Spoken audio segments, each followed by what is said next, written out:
আমরা একই সাথে আন্দোলন করেছিলাম দেশকে গড়ার জন্য, মানুষকে শান্তি দেওয়ার জন্য, মুক্তি দেওয়ার জন্য।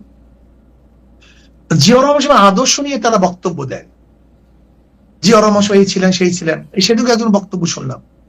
আমি বলেছি জিয়াউর রহমান সাহেবের আদর্শ নিয়ে বক্তৃতা দেন, আর আপনারা যদি এই কাজ করেন তাহলে জিয়াউর রহমান আদর্শ কেউ মানবে? কথা ঠিক না? আমরা খুনের বিরুদ্ধে আন্দোলন করেছি, আপনারা নিজেরা যদি খুন করেন তাহলে আপনাদের বক্তব্য কেউ শুনবে?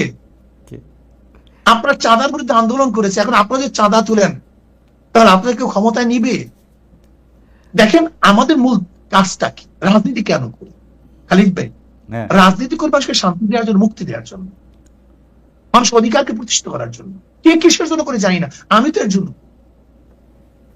আমি চাই মানুষ জুলুম, নির্যাতন, অপহরণ, ধর্ষণ, সে আয়নাগরে বাংলাদেশে আর দ্বিতীয়বার তৈরি না হোক, নির্বাচনে মানুষ হত্যা না হোক।